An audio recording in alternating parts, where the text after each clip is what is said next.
Franck Ferrand raconte sur Radio Classique.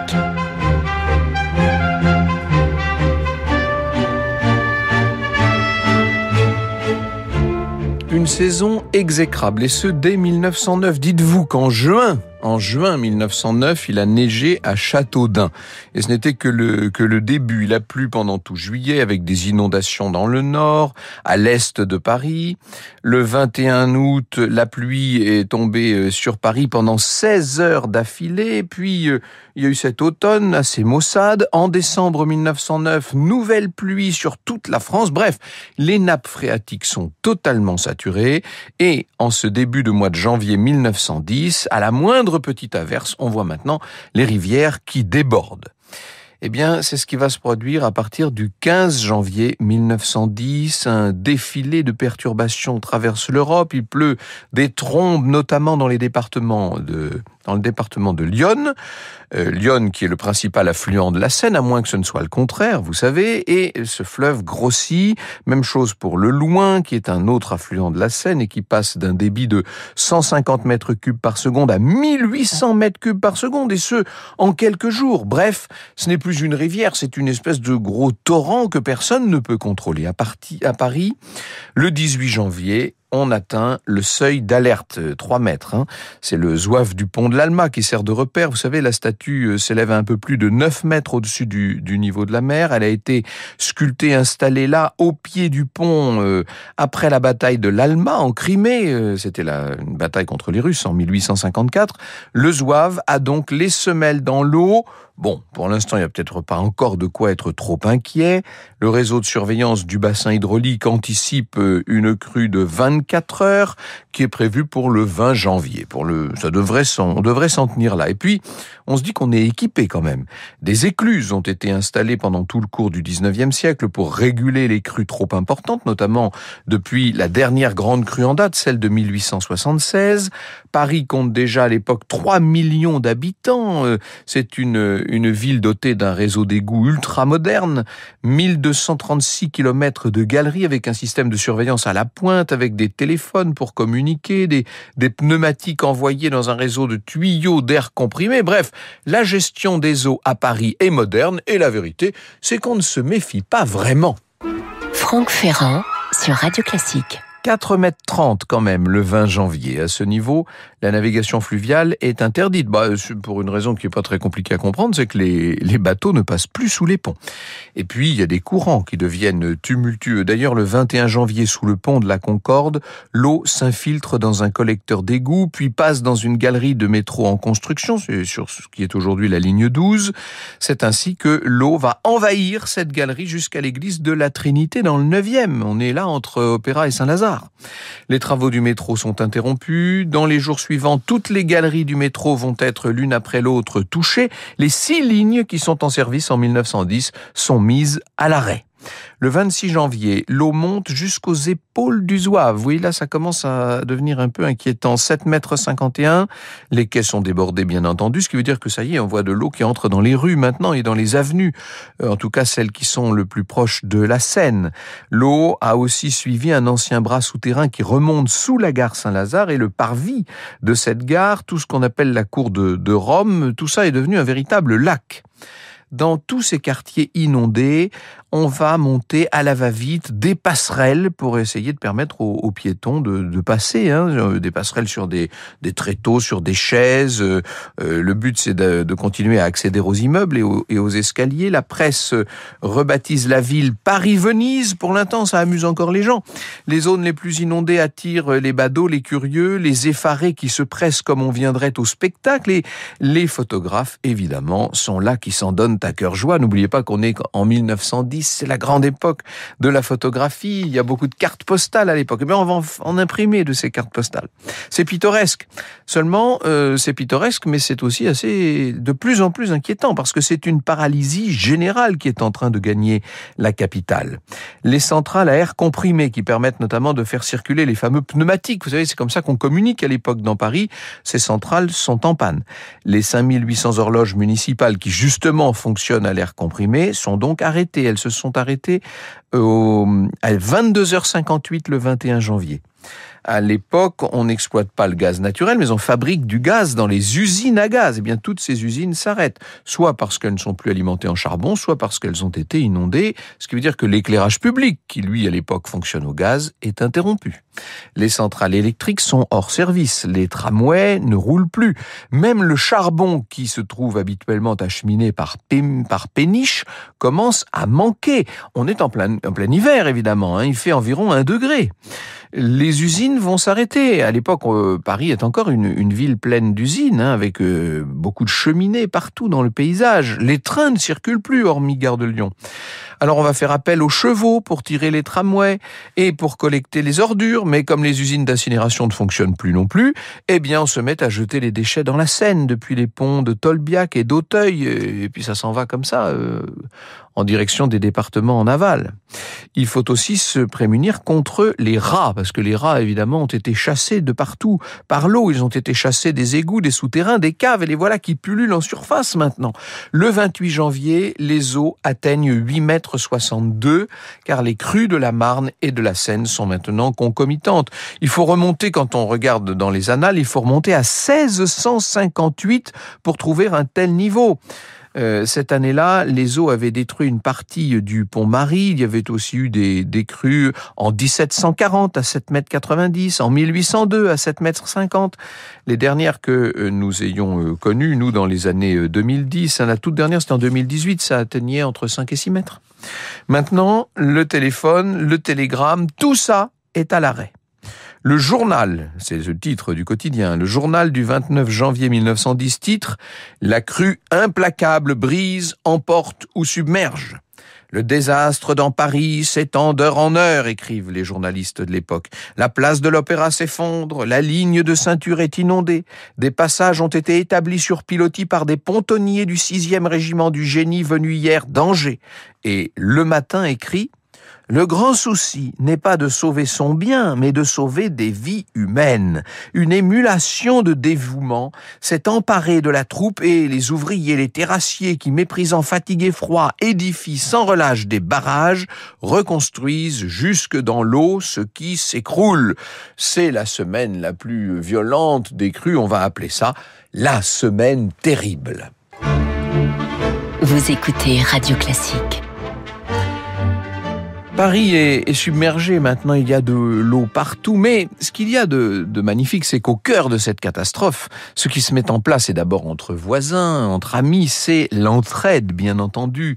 Dans les immeubles, on sauve tout ce qu'on peut en déplaçant les meubles dans les étages supérieurs, où on héberge les inondés du rez-de-chaussée. Tous ceux qui étaient au rez-de-chaussée ont dû monter à l'étage, ça c'est certain. Dès le 27, le conseil municipal de Paris décide l'évacuation des immeubles les plus exposés.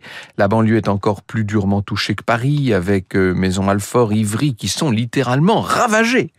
Le président de la République à l'époque, c'est Armand Fallières. Il fait son travail, il se rend sur place, bien entendu.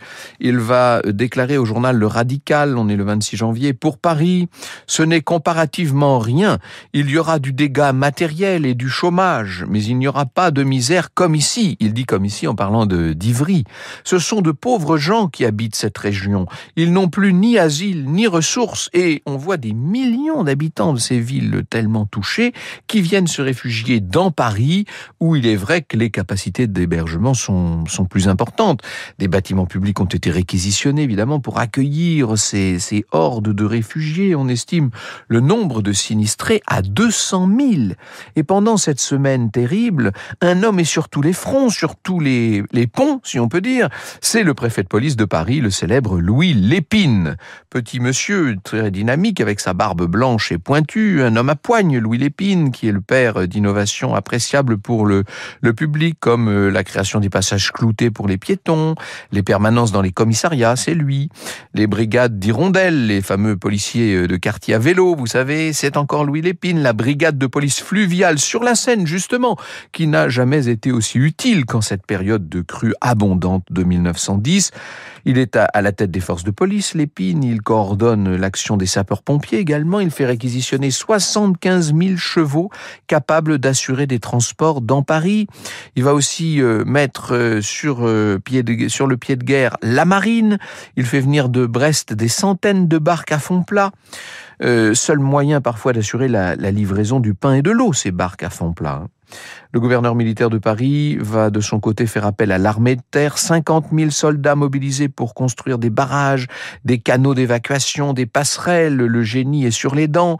Des bataillons sont déployés pour surveiller les habitations et les quartiers désertés comme à Rueil et prévenir les pillages.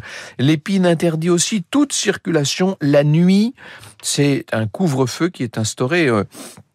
Sur une photo, on voit le préfet Lépine mener cette fameuse visite à Ivry au pas de charge avec le président de la République, Armand Fallières, avec le chef du gouvernement, Aristide Briand, et le ministre des Travaux publics, qui à l'époque est Alexandre Mirand. Le journal Le Rappel raconte cette scène. Je cite l'article du Rappel. Alors, par les grandes avenues de ce coin de banlieue, la foule s'amasse. Arrêt dans la rue de la Seine, dont une partie seulement est praticable. Tout le reste de cette voie n'est plus qu'un long canal rempli d'eau bourbeuse qui a atteint sur certains points 2 mètres de hauteur. À l'endroit où le président a quitté sa voiture, on a installé un petit pont formé de planches et de bateaux.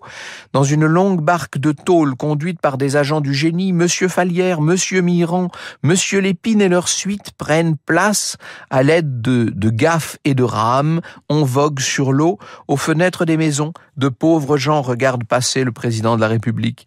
Ils interpellent Monsieur Coutan, maire et député d'Ivry, qui accompagne Monsieur Fallières. « Hé, Coutan, fais-nous donc envoyer du pain !» crie un ouvrier. « Monsieur Coutan !» crie une ménagère. « Envoyez-moi du lait pour mes petits !» Le pouvoir public répond présent, vous l'avez compris, mais ce qui est vital, ce qui va peut-être tout changer d'une certaine manière, c'est l'action extrêmement efficace des associations caritatives. Dans son étude sur la crue, qui est parue dans l'Histoire en septembre 2001, Isabelle Bacouche nous explique, je la cite, « Les services publics s'en sont tenus à la protection des vies humaines, ce sont des œuvres charitables qui soutiennent les Parisiens dans l'épreuve. La Société de Saint-Vincent-de-Paul distribue des repas. Des sociétés privées offrent gratuitement des pompes pour lutter contre les eaux, tandis que Magie, donc la société alimentaire, distribue du lait et Liebig des cubes de bouillon. Cet élan de solidarité a été l'occasion de mettre à l'épreuve 3 associations reconnues d'utilité publique sous la houlette de la Croix-Rouge, l'Association des Dames françaises, qui accueille dans ses 41 comités locaux les Parisiens qui ont perdu leur logement, l'Union des femmes de France qui apporte un soutien médical aux sinistrés, enfin la Société française de secours aux blessés militaires qui mobilise 1300 personnes et collecte près de 850 000 francs, une somme considérable. Fondées après la défaite de 1870 face à l'Allemagne, nous dit Isabelle Bacouche, ces sociétés avaient pour but d'encadrer une mission patriotique en cas de conflit armé. Ainsi, l'invasion des eaux sert de répétition à une éventuelle invasion militaire et le rôle central des femmes face à cette catastrophe nationale préfigure leur engagement pendant la Première Guerre mondiale. C'est certain que ce qui va se passer pendant la Grande Guerre a été d'une certaine manière répété, mis en place pendant cette période de crue qui a servi d'entraînement. Le 29 janvier 1910, ça y est, on est arrivé au sommet de la crue et la Seine va pouvoir amorcer sa décrue qui va durer 1 semaine. On oublie souvent quand même que 2 nouvelles crues moins importantes vont suivre à la mi-février et à la fin encore du mois de février. Ce n'est somme toute que le 15 mars que le fleuve va regagner véritablement son lit. Mais si la bataille pratique s'achève, c'est maintenant la bataille politique qui commence. Franck Ferrand sur Radio Classique. À Paris, ce sont tout de même 12 arrondissements qui ont été inondés sur 720 hectares, devrais-je dire.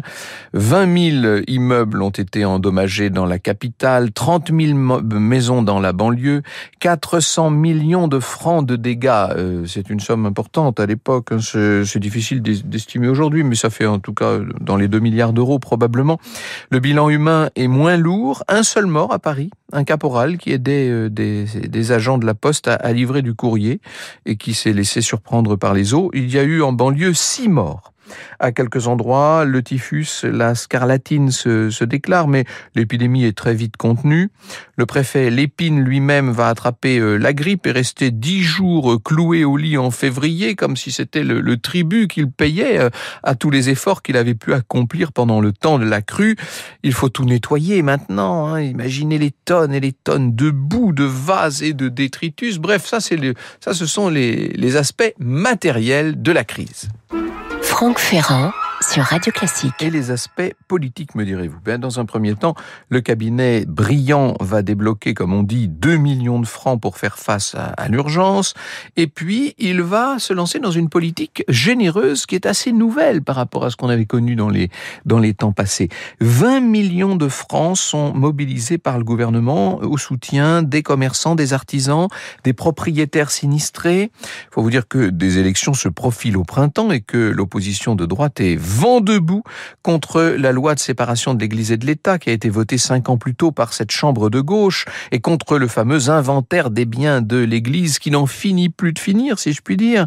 On est vent debout contre la laïcité à l'école à l'époque. En avril, Monseigneur Hamet, l'archevêque de Paris, en a profité pour féliciter les religieux bannis de la patrie, dit-il, et qui pourtant se sont illustrés par leur soutien à tous les pauvres gens, tous les sinistrés, et l'archevêque d'appeler à voter pour les tenants de la liberté religieuse et de l'ordre. Les choses sont claires et annoncées. L'Action française, de son côté, accuse le gouvernement de toutes les corruptions. Le ministre Mirand aurait confié la construction du métro à des entreprises véreuses, moyennant commission. Et voilà maintenant le résultat. On a vu à quel point tout ça a été facilement inondé. Selon l'extrême droite, les responsables sont également les Juifs. C'est Édouard Drumont, toujours là, terrible, qui, dans la Libre Parole, explique que les entreprises juives et les propriétaires juifs ont organisé la déforestation des campagnes. Ce sont les ravageurs de forêts coupables d'avoir inondé Paris. On accuse aussi les Allemands, les vainqueurs de 1870. N'est-ce pas encore une armée allemande fractionnée en sociétés industrielles qui achète nos forêts pour les détruire et pour les vendre, demande Drumont. Aristide Briand, évidemment, n'est pas né de la dernière pluie, si vous me passez l'expression, pour parler de crue. Il va se hâter de montrer à quel point il est aux côtés de la population. Il va créer une commission des inondations chargée d'élucider les causes de la catastrophe. Et pour choisir la commission, il choisit un polytechnicien ingénieur des ponts et chaussées qui est Alfred Picard. Picard va expliquer en 800 pages, c'est un rapport considérable, il va expliquer que la météo a été très mauvaise, que les sols ont été très saturés. Il préconise tout de même de prévoir la suite en dégageant le lit de la Seine en amont pour permettre éventuellement quelques débordements. On pourrait avoir des réserves de sécurité de cette manière. Ça n'empêche pas, les débats sont toujours aussi vifs, l'opposition continue à attaquer, la majorité néanmoins va s'en sortir très bien aux élections d'avril, puisque cette majorité de gauche continue de progresser à la Chambre. Il y aura une nouvelle crue en 1924 et c'est à ce moment-là seulement que le gouvernement créera les fameux bassins de dérivation que vous connaissez, qui existent toujours, mais qui, c'est vrai, en cas d'une grande crue, continuent d'offrir des capacités sans doute largement insuffisantes. La crue de 1910 aura marqué, on peut dire à jamais, la mémoire parisienne. Quand vous vous promenez encore dans les rues qui sont le plus proches de la Seine aujourd'hui, vous pouvez remarquer sur beaucoup de façades d'immeubles ces grands traits qui indiquent, les grands traits noirs, qui indiquent le niveau de la Seine en 1910. Ça fait encore partie aujourd'hui du quotidien des Parisiens, mais aussi des Ivriens, des Maisonnais, les habitants de Maison-Alfort, des Boulonnais, etc. Aujourd'hui encore, il faut savoir que à Paris comme en banlieue, 850 000 personnes vivent en zone inondable. Vous écoutez Radio Classique.